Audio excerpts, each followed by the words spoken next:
میں نے روتے دیکھے ہیں دولت کے لیے، دنیا کے لیے، دوستوں کی بے وفائی پر، اپنے بچوں کی نافرمانی پر، پیسے نہیں ہیں تو رو پڑے، فلانے نے مجھے تنگ کیا تو رو پڑے۔ لوگوں کے لیے روتے ہیں، انسانوں کے لیے روتے ہیں، رب کے لیے رو کے دیکھ کتنا رونا ہے۔ حضور فرمانے لگے جتنا مکھی اور مچھر کا پر ہوتا ہے نا، اگر اتنے آنسو رب کے خوف سے تیری آنکھ سے نکل گئے تو حضور فرماتے ہیں جس طرح بھینس کے تھنوں سے نکلا ہوا دودھ دوبارہ تھنوں میں نہیں نہ جاتا، اگر کوئی اتنا بھی رو پڑا جتنا مکھی اور مچھر کا پر ہوتا ہے تو اس بندے کو اللہ دوزخ میں داخل نہیں کرے گا۔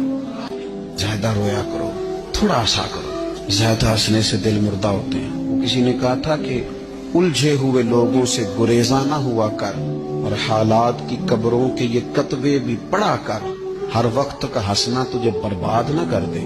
تنہائی کے لمحے ہوں تو کبھی رو بھی لیا کر، کبھی اکیلے میں نا رونا بھی چاہیے۔ یہ جو رونا ہوتا ہے نا، رونا دل دی میل گواوے، نالے وچھڑے یار ملاوے۔